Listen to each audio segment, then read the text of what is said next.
We are live. I see there's a few people here already. That's awesome. I'm going to wait a little bit for a few more people to jump in and join the stream. But I got a question via email yesterday, and it was somebody that showed up to the last stream and tried to ask a question, but for some reason I never saw it in the chat, and it's not like I have so many messages in the chat that I'm missing them. Like for some reason it just wasn't there.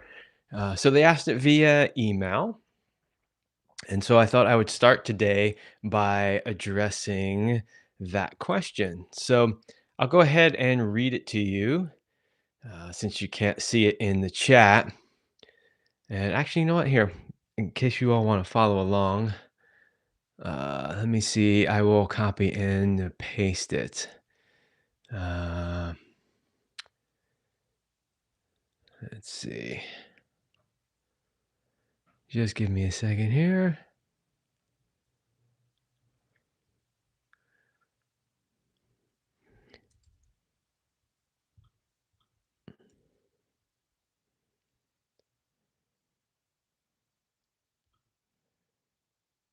I don't know why. For some reason, it's not letting me paste it in. Oh, I guess it's too long. Ha!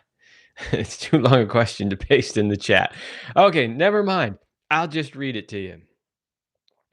All right. So it says, I had to put my glasses on so I could read the small print from far away. Sex parties are occasionally mentioned in your podcast by you and some of your guests. It seems a contradiction of your emphasis on spending ample time with foreplay and communication to maximize arousal and enjoyment of sex. How does that come into play at sex parties where this is likely secondary and more spontaneous? Is it simply mutual attraction and lust for a person other than who you came with? Once consent is given, do most participants arrive with a partner agreeing that sex with another person may happen? Or do some attend as single, expecting to connect with another single or someone who may have arrived with a partner? And what is it like to see your partner having sex with someone else and vice versa? Are most guests at these parties naked or minimally clothed in a sexually attractive way? Okay, so that's like a whole bunch of questions, but they're good questions. So I'm gonna break this down. I'm gonna sort of tackle it and take one piece at a time and talk about it because there's actually a lot there to talk about. So it basically says that sex parties are occasionally mentioned by myself and other people that are on my show, and it seems a contradiction of your emphasis on spending ample time with foreplay and communication to maximize arousal and enjoyment of sex.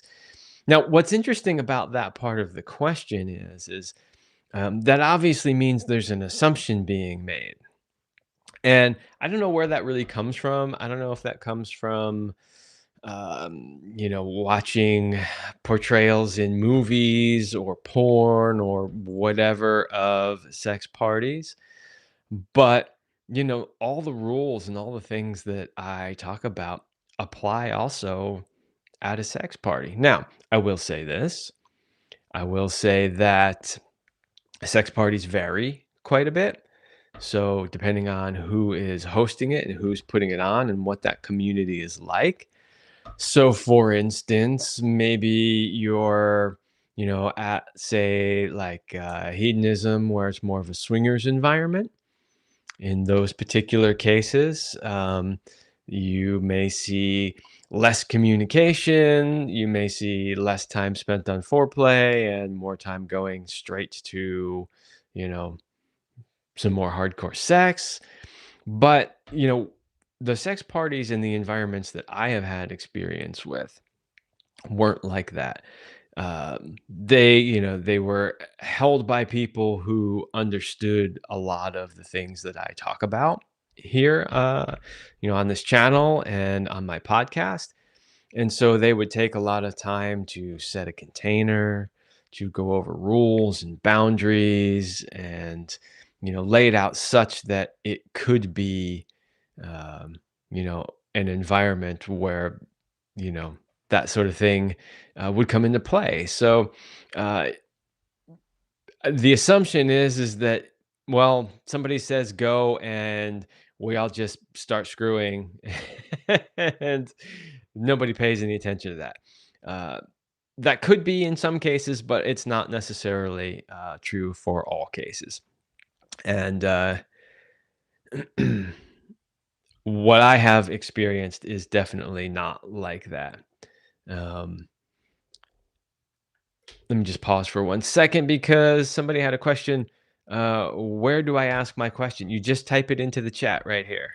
So if you have a question, yeah, just feel free to type it into the chat. So that was kind of the first part. So in my experience, you know, I have always still taken the time to do the foreplay and, build the arousal. And, when you're in an environment like that, where, there are a lot of people that may be in various states of dress or undress, maybe dressed really sexy. There's a lot of sexual energy flowing and moving. That whole part about arousal tends to come easier because, well, it just does. um, so that's the first part of the question. And then, let's see, how does that come into play at sex parties where this is likely, secondary and more spontaneous? So, again, that's part of the assumption that it's secondary and spontaneous, and that's not necessarily true. So, is it simply mutual attraction and lust for a person other than who you came with once consent is given? So, that whole part is like, again, there's an assumption that when you go to a sex party, you just look at somebody that you think is hot and go, "You good? I'm good. Okay, let's go." Now, that does happen in some situations. Again, in parties that are more oriented towards swingers, you will see that. Uh, but in other scenarios, it's not like that at all. In fact, at a lot of sex parties, you will see, people only have sex with the person they came with. You will see people who don't have sex at all. You will see, people who maybe have connections with one or two other people that are also at the party, and they'll stay within their little group, right? Um, you'll see people that will interact in non-sexual ways with other people, but not necessarily sexual ways. And so it can show up in a lot of different ways. And really, it's about, what works for you and what you're comfortable with. So you don't have to do anything at all if you don't want to. Um, let's see. Where did we leave?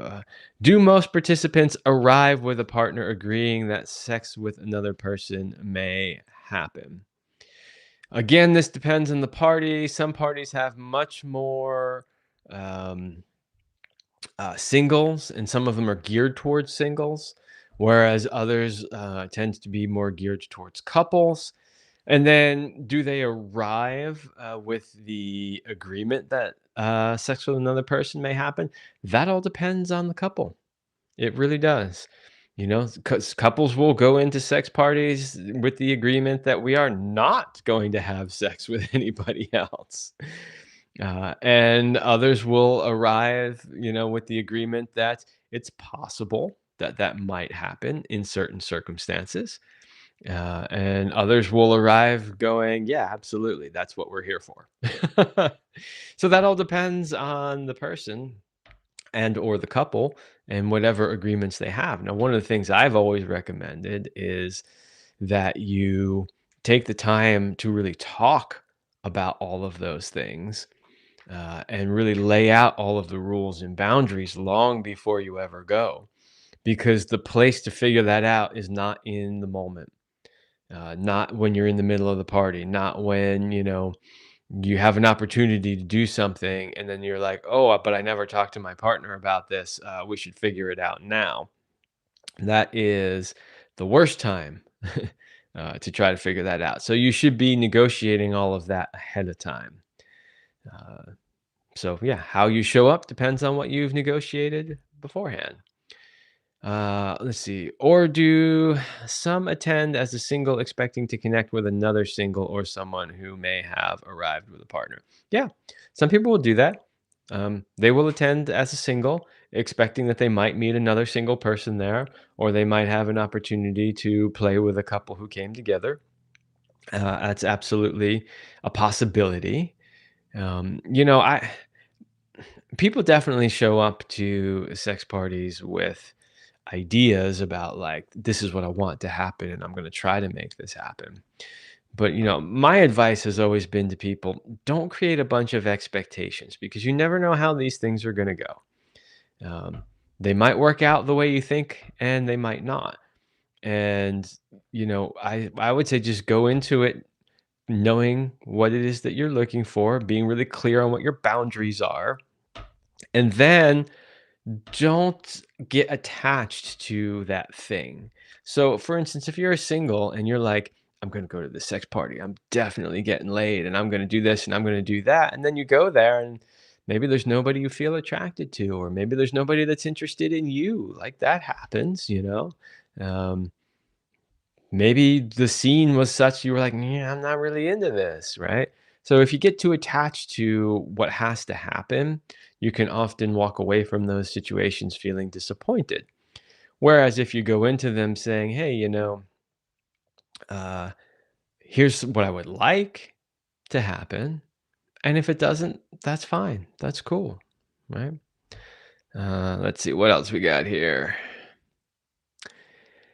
And what is it like to see your partner freely having sex with someone else and vice versa? Well, that all depends. For a lot of people, that is extremely triggering. Uh, it takes a lot of trust. It takes a lot of safety. It takes a really strong relationship to be able to do that. And I'll tell you, a lot of people who go to sex parties never have sex outside of their couple. Lots of them. Or if they do, they don't have any penetrative sex, right? They might just play a little bit, kiss, cuddle, hug, touch, maybe a little oral. But um, for some people, there's a term actually that they use to describe this. It's called compersion. And for some people, they actually uh, feel happy when they see that their partner is happy. So when they witness their uh, partner expressing themselves sexually in a way that makes them happy, that feels good, whatever, that'll actually make them happy. So for those people, what is it like to see your partner freely having sex? For some people, it delights them and it warms their heart, and they go, I'm so glad that my partner gets to experience this and really gets to enjoy this. For other people, it is extremely triggering. It brings up all their insecurities and it can really threaten the destruction of the relationship. And then there's everything in between. So it is a spectrum as far as that. Some people will, be okay with it, but it'll take a lot of negotiation and they'll work through their challenges. But, you know, there's this feeling in the uh, sort of polyamorous communities that you know you should be pushing yourself in this way because it helps you grow and you want to push yourself in these challenging ways. And I don't really know that I necessarily agree with that. I mean, if you want to, fine, but there's no like, hey, I should put myself in this situation because this is going to help me grow. Yeah, it might, but it also might do a bunch of damage to you and your relationship too. So I would say only do it if it's something that you think you really want to do, um, and that you've really discussed it with your partner, and that your partner is 100% on board, also, not coerced into it. So that's what I would say about that. Uh, and then are most guests at these parties naked or minimally clothed in a sexually attractive way? That again depends. Generally, they will start out clothed in some way, all different levels, everything from, just wearing a pair of comfortable pants and a t-shirt, if it's a guy, to, you know, the complete opposite end of the spectrum, wearing like leather BDSM get-ups and everything in between, lingerie, breasts out, genitals out, maybe, or maybe not, maybe completely covered. So it's all over the place. It's what people feel comfortable with, and a lot of times people will feel free in those types of environments to express themselves in ways that they normally can't. So that would mean maybe wearing something that they wouldn't normally wear anywhere else, but they feel that that's an environment where they can do that. So, yeah, it's just interesting to hear uh, some of the questions, because the questions definitely have a lot of ideas sort of baked into the question, um, which there's nothing wrong with that. If you've never experienced it before, then you just honestly wouldn't know. Uh, so it's better to ask the question, than to kind of let your mind run wild with all the things that could possibly be happening. And I would say, if you're interested in going that route, and I would imagine that by asking those questions, it is potentially because you're interested in that. I would say, really stop, really think to yourself, is this something I am prepared to do? And don't just see it through rose-colored glasses of like, hey, uh,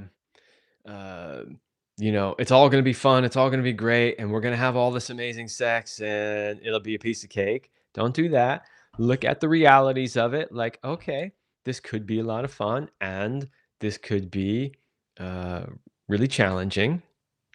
And yeah, just be aware of that. And then make sure that you sit down with your partner beforehand and you really talk it out. Like, really talk through it. Talk about the pros, talk about the cons, talk about the different situations that might arise and how you would handle them if they did come up. Right, and I really recommend writing down a list of sort of your rules or your boundaries, or as we like to say, your agreements. We agree that we will do this, we will not do this. This is okay, this is off limits, right?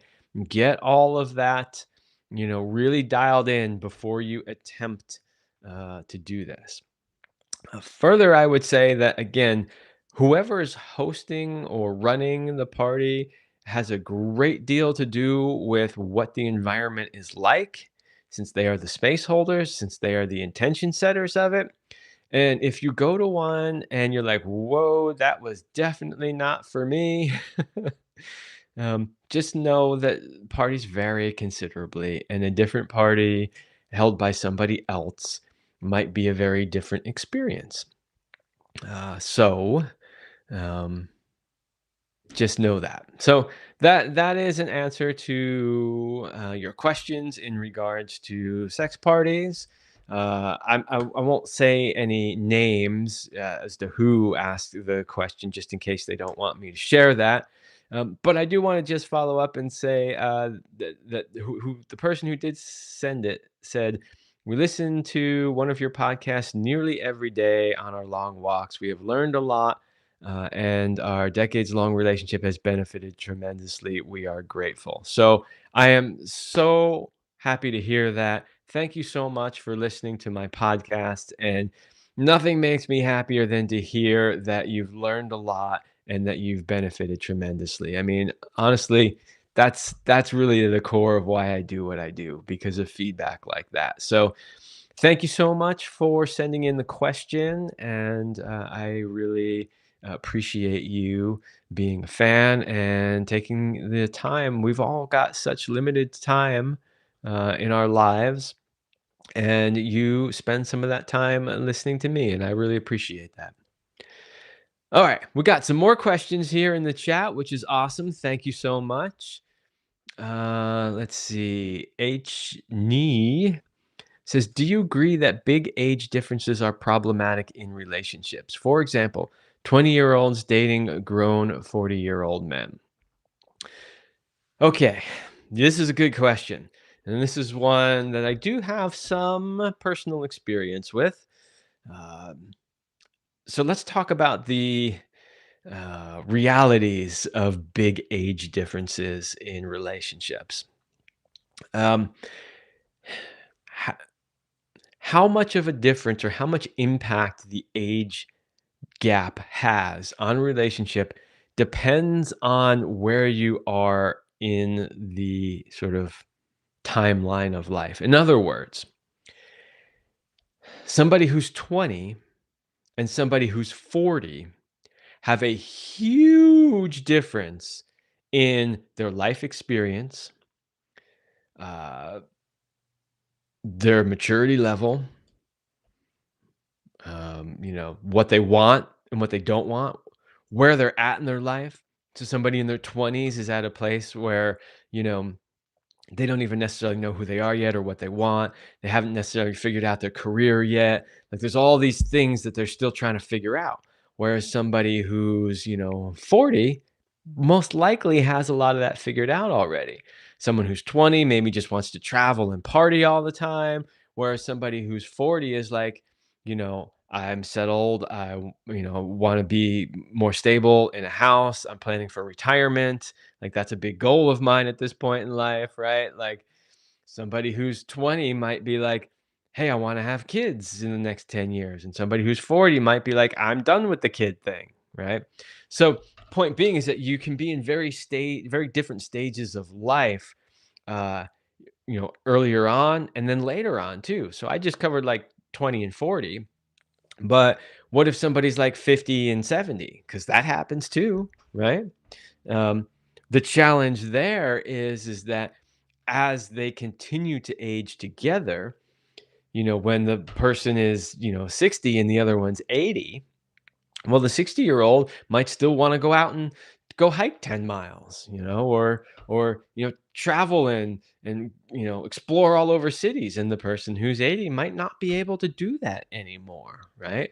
And so you can see that you're just in different phases of life. Now, somebody who's 30 and somebody who's 50 or somebody who's 40 and 50, right? Now you're in a place where you're both in closer, you know, time periods of your life where you'll have more things in common and the difference seems less of an issue at that point. Uh, However, you're not going to stay in that middle zone forever. Eventually, you're both going to get older, and you could end up, with similar situations to, um, the older group that I talked about. So, uh, I mentioned I have some experience in this myself. Well, Celine, my wife, who I started this channel with, prior to being in relationship with me, she was in relationship with somebody who had a 20 something year age gap. And, it actually worked quite well for them. However, one of the things that she told me was that she always knew that he wouldn't be the last person in her life because he was significantly older and chances are, he would have died significantly earlier than she would.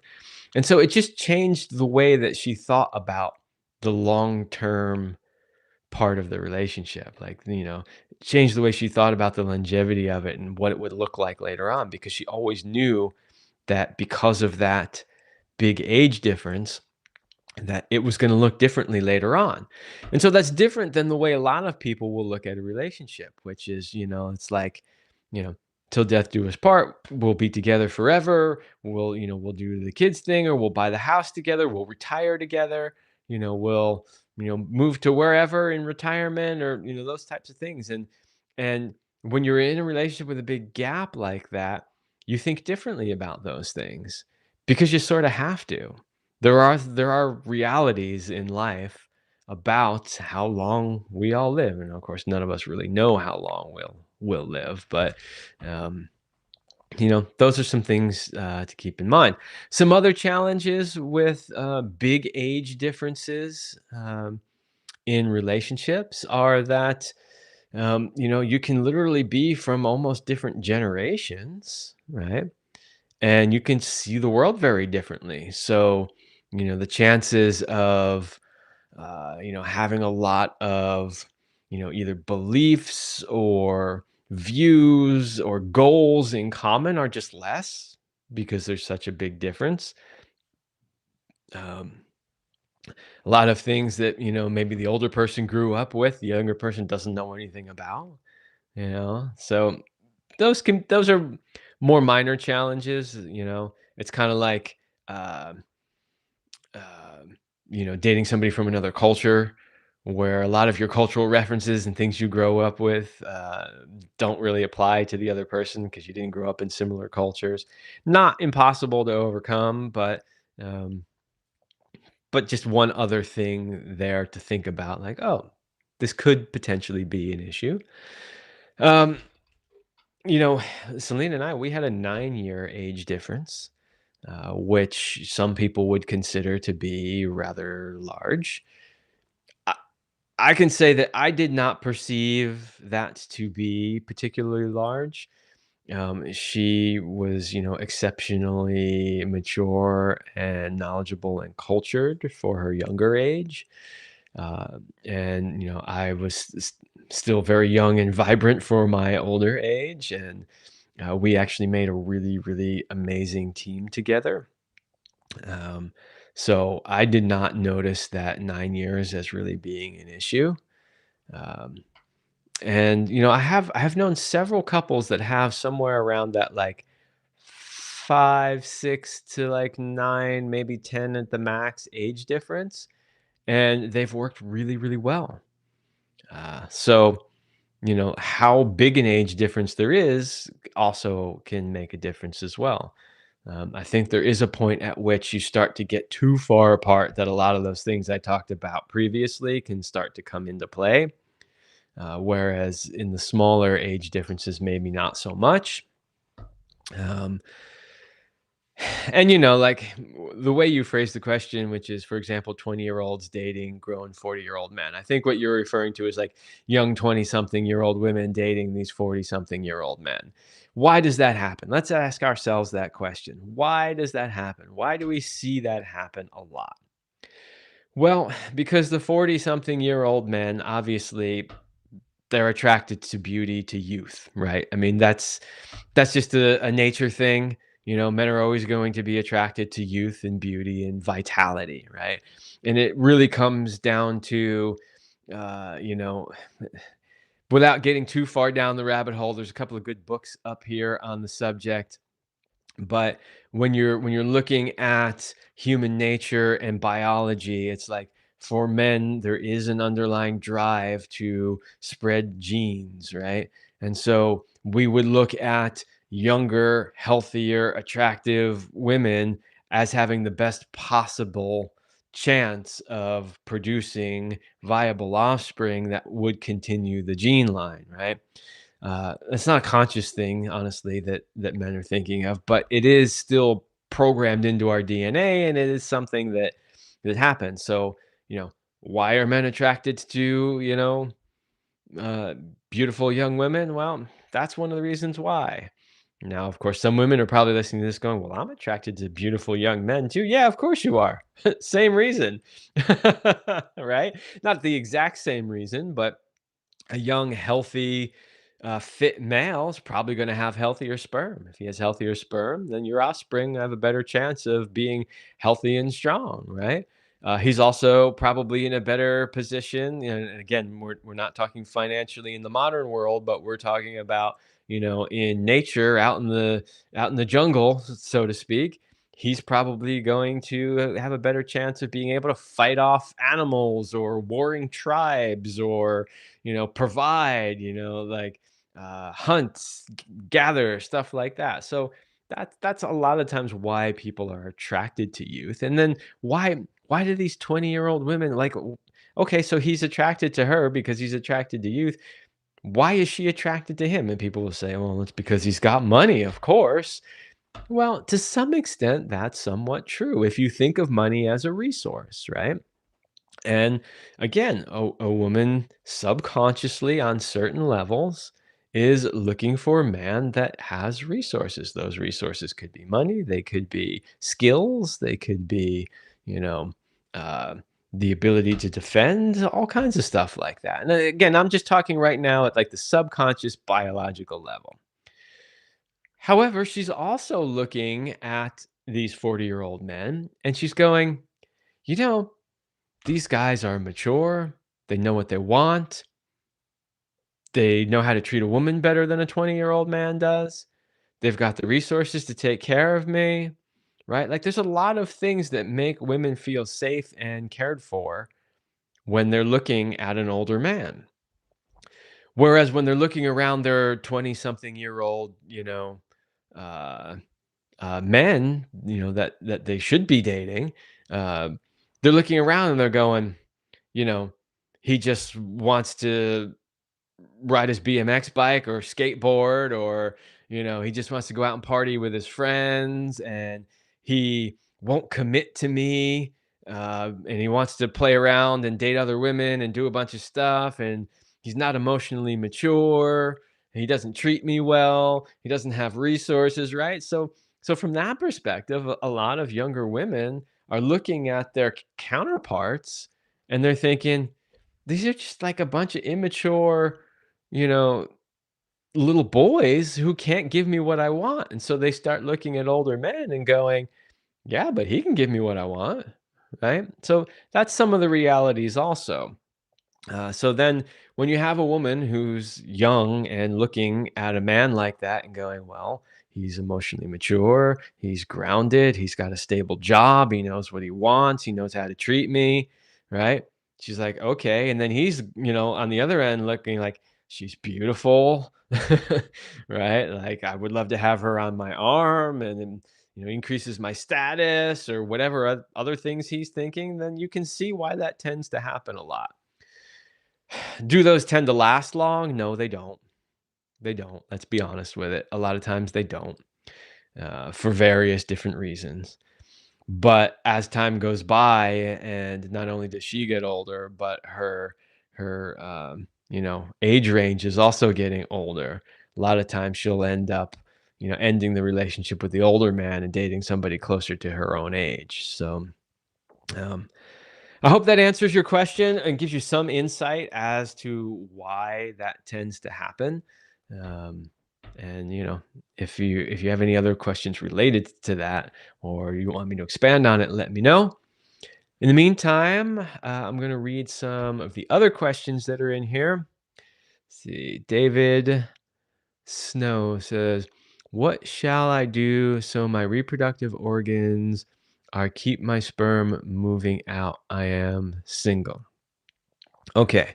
So I think what you are asking is, oh, hold on. There's a second one in here from you. I think this is follow up. I had a car wash pit injury accident, hit my lower back and spine and pelvis. Okay. David, I don't necessarily know how the accident has affected your physical body and or your sex organs. If it has in some way, type it in the chat. Let me know, because that could potentially influence the advice. But um, if you're single and you want to keep your reproductive organs in good shape and good health, then my suggestion simply is, if you don't already have a self pleasure practice, to start one. There's nothing wrong with that. The research tends to show that that's actually good for you, especially when you're looking at things like prostate health. Although some of the more recent research has shown that, uh, so your semen, your ejaculate, is made up not just of sperm that comes from the testes, but also prostatic fluid, which is, fluid that comes from the prostate. And so the prostate releases fluid, the testes release sperm. They are combined in the ducts, and then they come out mixed together.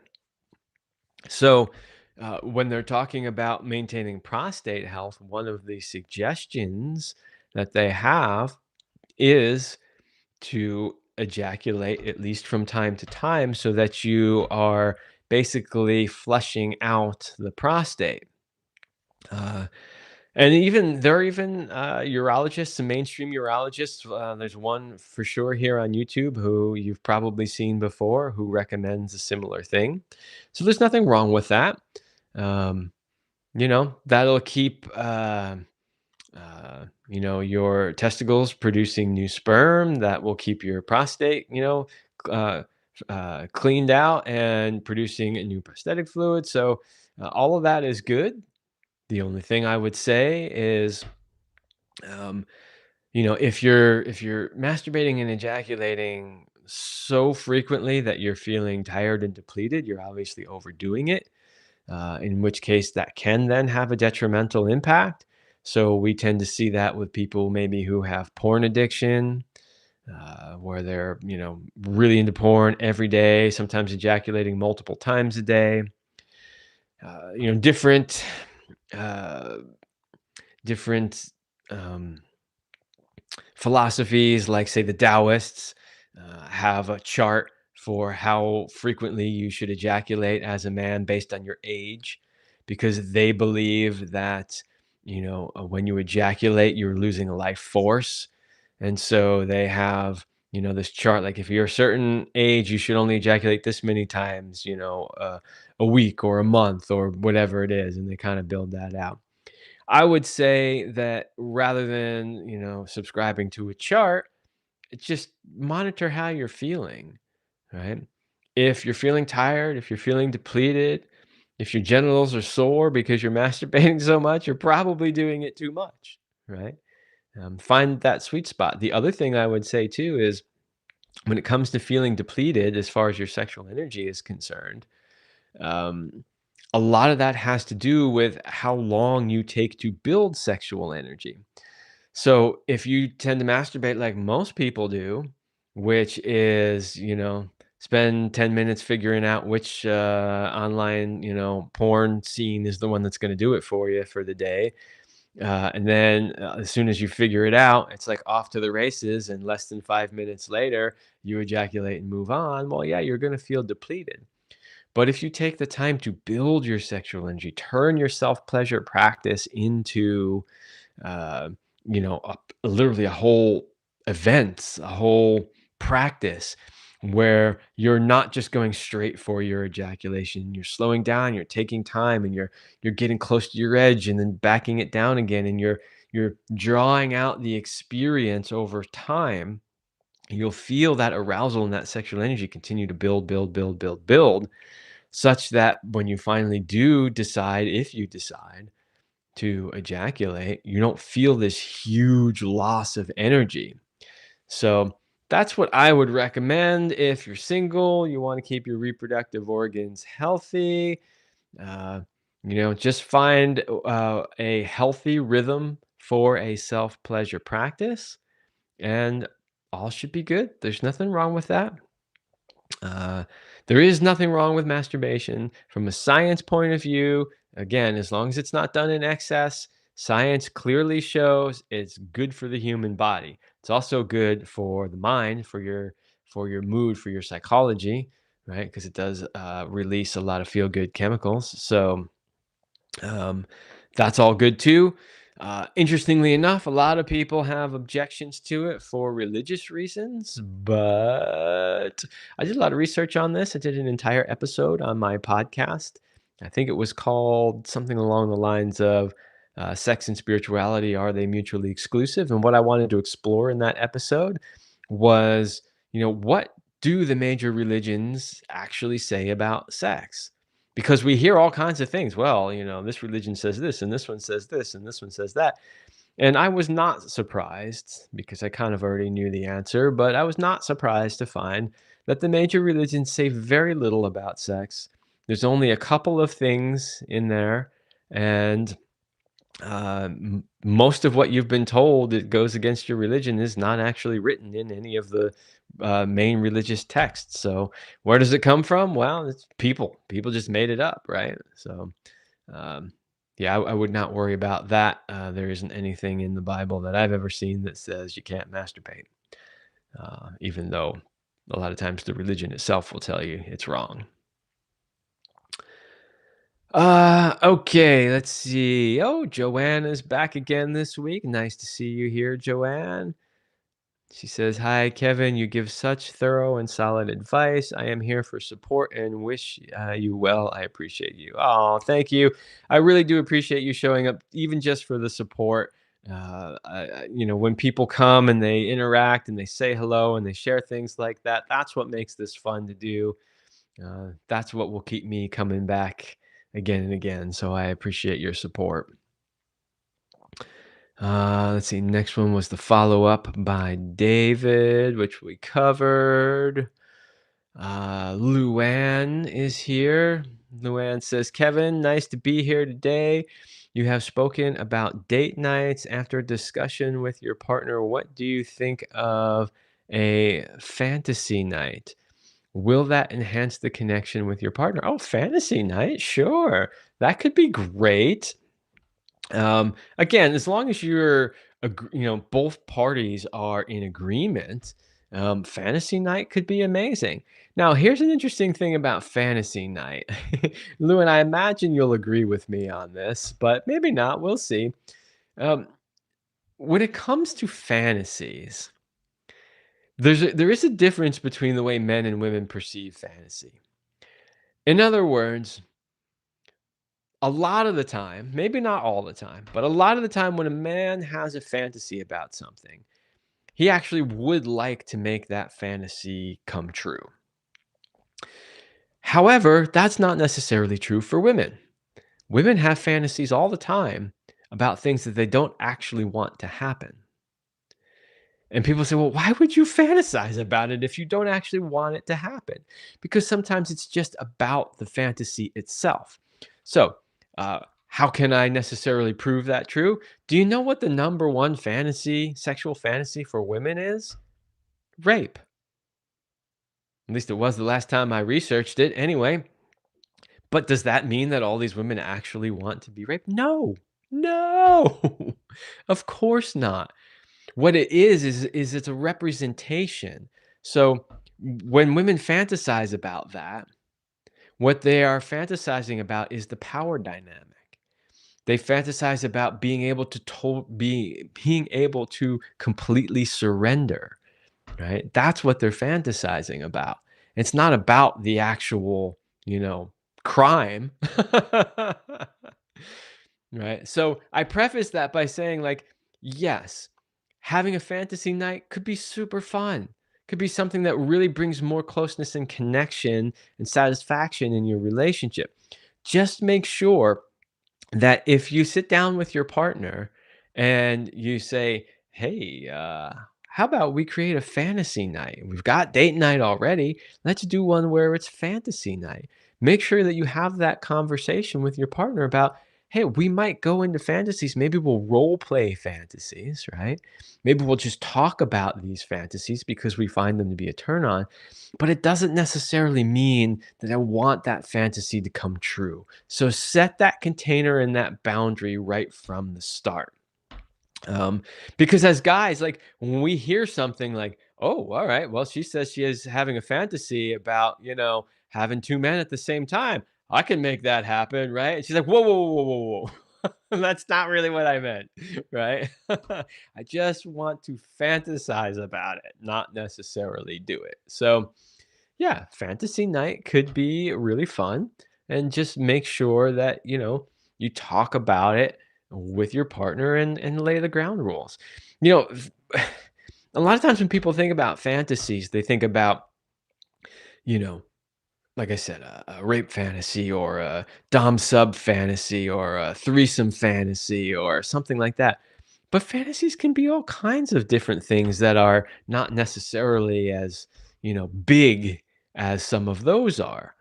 Right? So if you're having fantasy night, my fantasy would be, I don't know, just to make something up, to lay there on the bed completely naked and be fed grapes while being pleasured, or like it could be something like that. Um, so those things are perfectly fine, and if you get to do some of those things, um, it can bring a lot of excitement and fun to the relationship. So, yeah, by all means, experiment with a fantasy night. Just make sure that you communicate clearly um, beforehand so that you're all on the same page when you go there. All right, let's see. RR66125. I'm a widow. My husband died in October of 2020. I'm sorry to hear that. I am a widower also, which you may or may not know, so I know what that is like. Uh, since then, I have gone through menopause. I have not sought another sexual relationship since. For lack of better phrasing, I'm nervous and uncertain how. And then she followed up with menopause has influenced my responses and such. Okay. Um, I understand what it's like to go through that, and it's not fun. And I also understand uh, the hesitancy to get back into another relationship afterwards. I don't know how old you are, but almost regardless of age, if companionship and if being physical with somebody is still something that you crave in life, it is okay to go out and seek that again. And one thing that we always have to keep in mind, if our partner really loved us, which I'm assuming that your husband did, I know mine did, knowing that they loved us in that way, we would have to assume that they would want us to continue to be happy. So sometimes people have this thought about, well, that was my partner and well, they're not here anymore. And so I can't be with anybody else. And to that I say, like, I know, I like feel it in my DNA that if Celine were here and able to, answer this question, she would absolutely say that she wanted me to be happy and sexually fulfilled. And one of the reasons I know that is because she told me those things, towards the end when she was not capable of, meeting those needs anymore. Uh, so there's nothing wrong with going back out there and, finding somebody new to meet those needs that you have. Now, again, I don't know how old you are. You did mention that you've gone through menopause, so I can roughly guess your age. And if you were married for a long time, I imagine it's been a long time since you've dated. And because of that, I can honestly say it's changed out there a lot. The dating scene has changed a ton. Oh, yeah, I see that you followed up in here. Uh that you just turned 59. Yeah.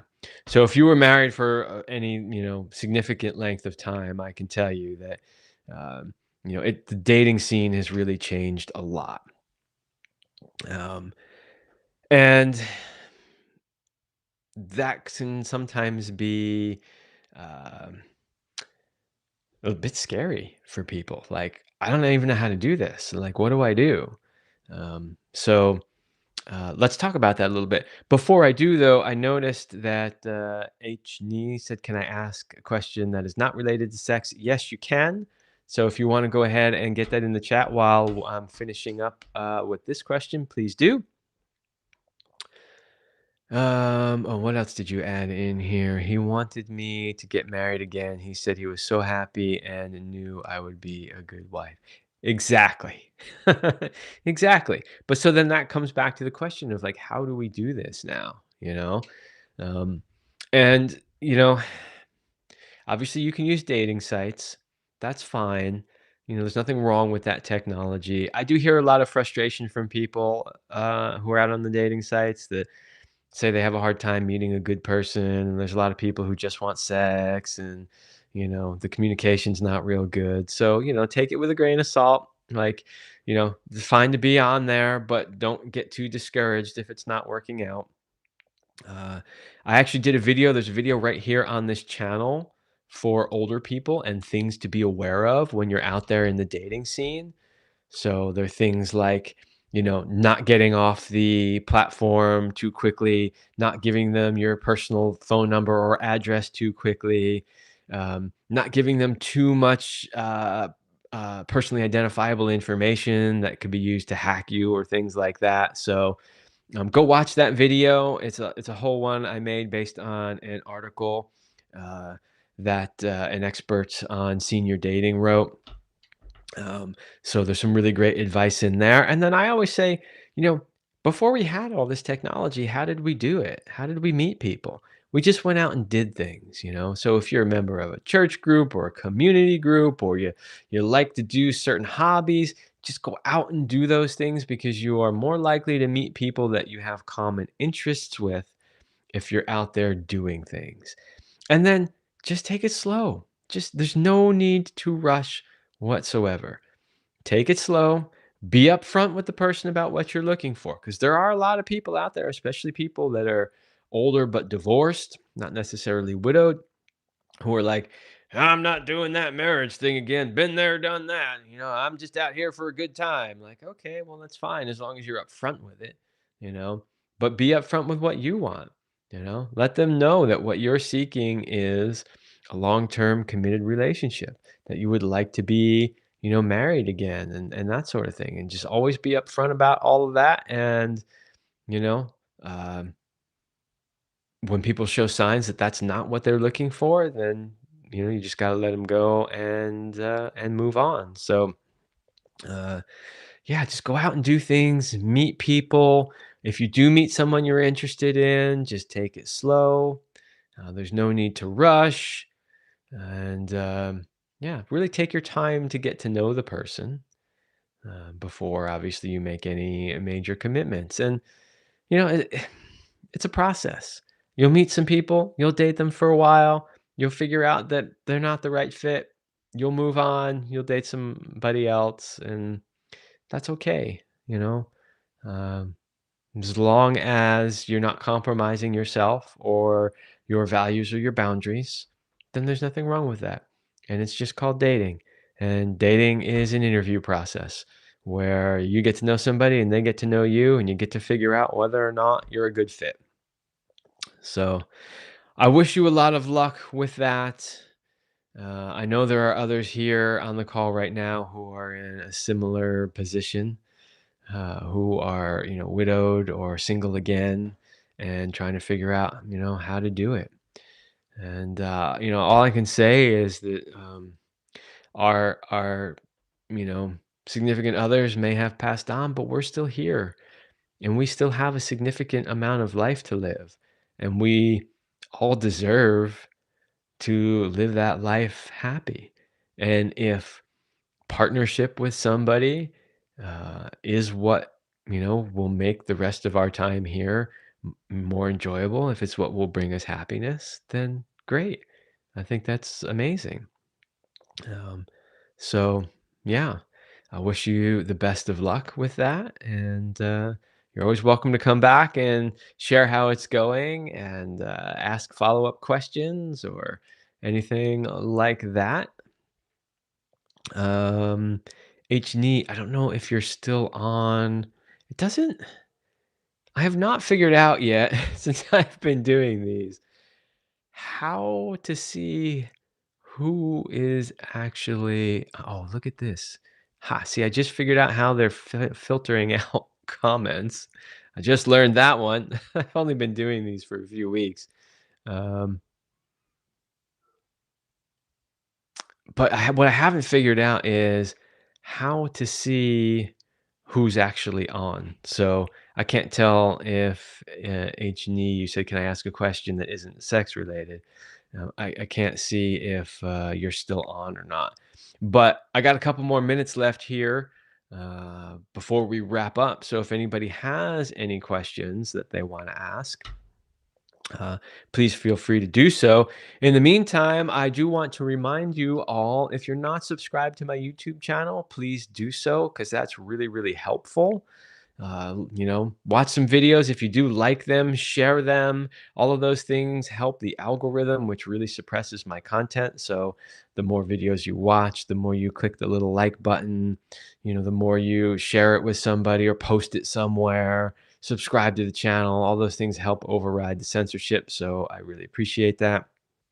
Also, if you're feeling like you need more than just a answer to a question here, and you're thinking about working with a coach for, your sex life, your relationship, dating, anything like that, you can always hire me.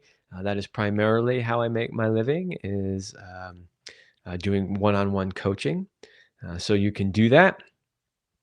Um, Please go to my website at kevinanthonycoaching.com to find out more about that. I've also got online courses on my website. So I have a men's sexual mastery course, helps men with erectile dysfunction and premature ejaculation and sex skills. I have a women's blowjob mastery course, which teaches women how to feel confident in giving oral sex to their man. Teaches them technique as well. I've got affiliate products on there, all kinds of things to help improve your sex life and your relationship. So you can check that out. I got t-shirts that I made up that are kind of cool and fun. They're all the way over there. I'm not going to get up and grab them now, but they're kind of fun. Let's see. H. Nee says, I just forgot my question. Sorry. My name is Hanan. But that's too hard to pronounce. Yeah, it is a little hard to pronounce. Sorry.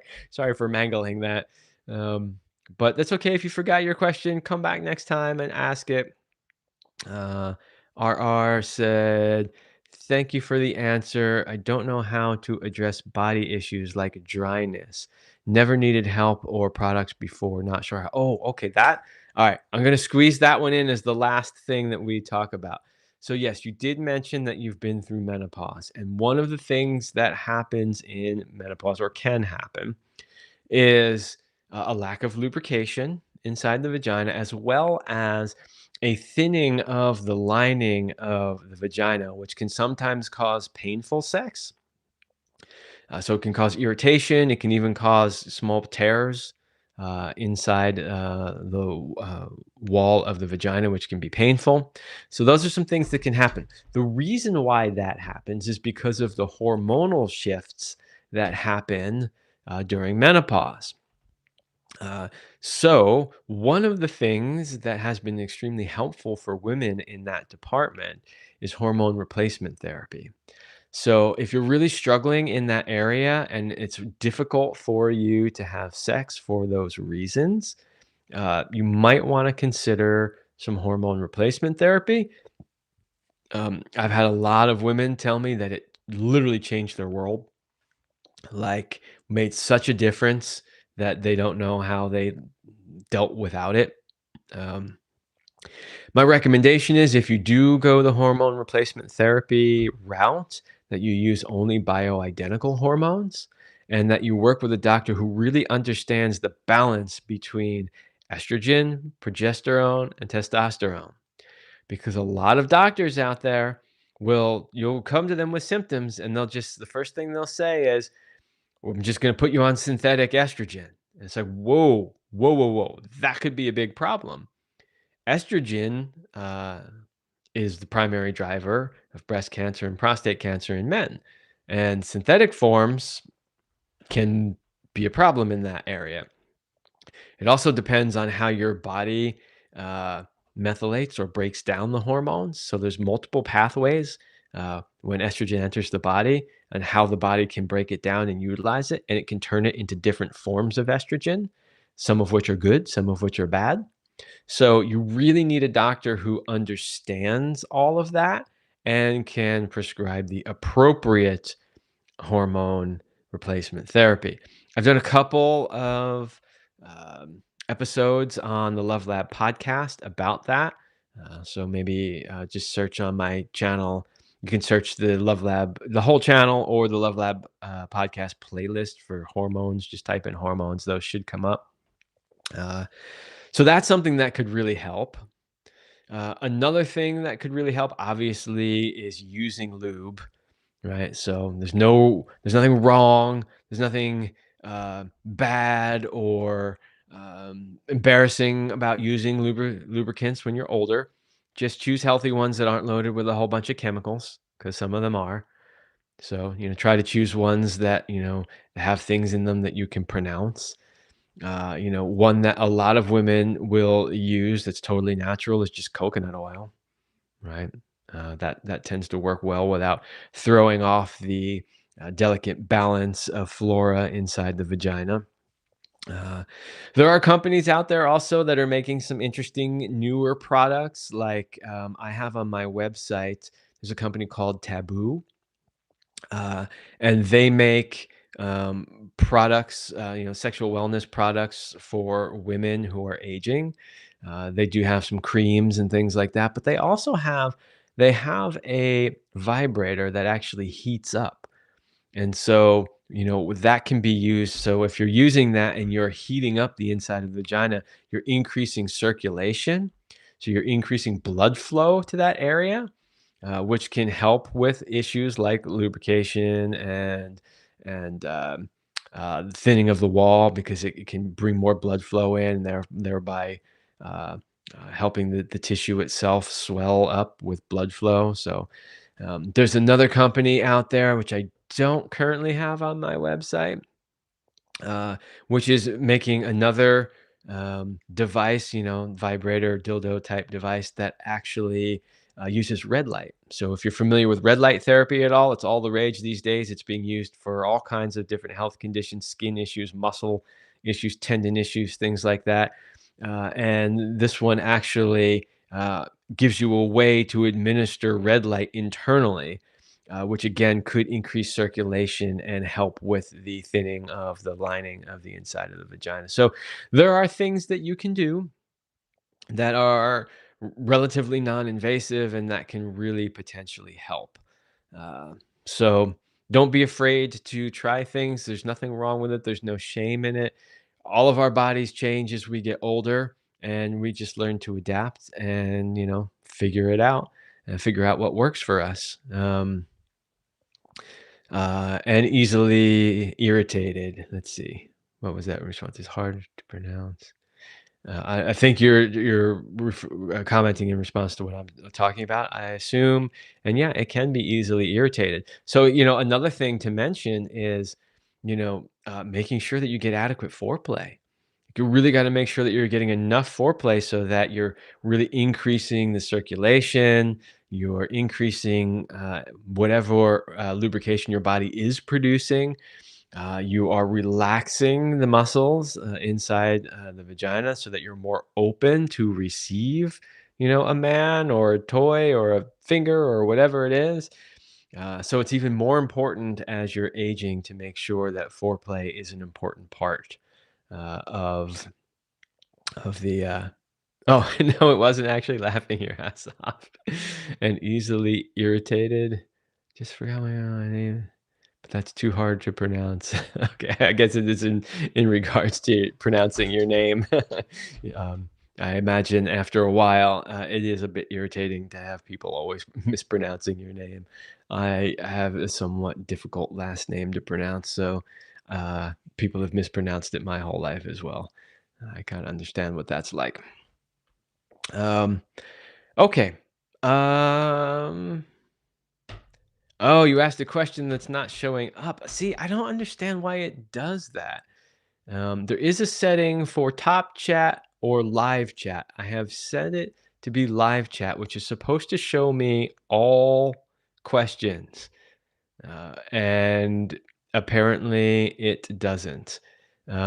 Could you try typing it in one more time? I know I'm going over a little bit, but since you're here and you have a question, if you want to type it in real quick, and we'll see if we can get it answered relatively quickly. Also, by the way, if you're still on here and you liked an answer I gave or you appreciated the advice, you can always do a super chat. Super chats, you get the little like dollar bill sign thingy there. that sends a little financial love my way, you're always welcome to do that. I always appreciate that. Sometimes people do that during these lives, and that helps a little bit, helps support, coming on here and doing this. Um, but yeah, again, check out my website, kevinanthonycoaching.com. Please keep coming back to the lives, asking any questions that you have. I really appreciate that. Um, and yeah, I'm just gonna give. Oh, here we go. Okay. It said I said, "How do I stop, how do I stop, is that hurting men, hitting men? I'm straight and I know not all of them are bad, but the way they're acting doesn't help. I'm 20, so still young." Hating men. Okay, how do I stop hating men? I'm straight and I know not all of them are bad, but the way they're acting doesn't help. Okay. um, Oh, happy Easter. Thank you. Okay, so you're 20 years old. I imagine that you're referring to a lot of the bad behavior that 20-year-old men uh, can potentially do. And um, yeah, that was so we had that question earlier on about the big age gap differences and why you might be attracted uh, to older men. And so we kind of covered that. But unfortunately, these days, a 20-year-old man is not the same maturity level as a 20-year-old man was 2 generations ago. You know, my grandfather, when he was 17, he lied about his age to join the military, right, and went overseas to serve. He was overseas for a couple of years. He came back, was married, and then was having children. Like, I don't remember the exact age, but like basically by the time he was 20, started his own business, right, had a family, built his own house, like, but today's 20-year-olds, they're still living in mommy's basement, right? And you know, unfortunately, that's not necessarily always their fault, given the way our economy and housing market has gone. A lot of them just simply can't earn enough money and can't afford to buy houses. So I'm not saying if you live with your parents, it's all your fault, but I'm just saying there are a lot of young people out there that just really aren't that mature. And if you're having to put up with that kind of behavior on a regular basis, I can see how you would be angry at men. But just know that not all men are like that, that there are good men out there, and you just got to keep looking. And if, 20-something-year-old men are not mature enough for you and are not treating you the way that you feel you should be treated, then look towards, older age group men, look for maybe late 20s, right? Maybe even 30-ish. I mean, you're starting to get, on the larger end of the age gap, but, find somebody that can treat you the way that you feel that you should be treated. The one thing I will tell you, though, that as long as you stay angry at men, it doesn't matter what the age range is, right? You're never going to have that kind of relationship because that anger is always going to be underneath the surface. And men are going to feel it, and it's going to influence the way that you show up and the way that you react. So, um, yeah, you have to realize that it's not just men, it's some men, right? And that's true of anything. It's not just, women, it's just some women. It's not just, whatever, pick your thing. Like there's bad apples in every group, whatever that group is. Um, so, find a way to find some men that you can look up to that are positive masculine role models, and then seek out men to date that are like that have those types of characteristics that you're looking for in a mature man. You're only 20. Don't worry. You've got plenty of time. Don't be discouraged, but also don't compromise what's important to you. So don't just date, 20-year-old men that treat you badly just because, well, that's what's available. Don't compromise. Keep your standards. Look for the good ones. They're out there. Uh, and yeah, just Learn whatever hatred you have towards men, you got to find a way to let go of it. If you need to, do some therapy sessions, or like I said, find some positive male role models, whatever it is. Once you can let go of that sort of heaviness that you have around it, you'll start to see good men start popping up in your world and in your awareness. So, alrighty, alrighty. We went a little over today, but that's totally fine. As long as y'all are showing up and asking good questions, I'm happy to be here. So, thank you all for showing up. Thank you for the wonderful questions. I look forward to seeing you again in another live. And as I said, please go check out my website at kevinanthonycoaching.com. And if you need a coach, I'm here to help you. Or if you just need some good products to help make your relationship and sex life better, when you buy those products, I get a small cut. Most of them are affiliate products, and it just helps support the work that I do. So you get something that helps you, I get a little something that helps me. It's a win win for everybody. All right, everybody. Thank you so much for showing up tonight, and I look forward to seeing you in a future stream. You are welcome.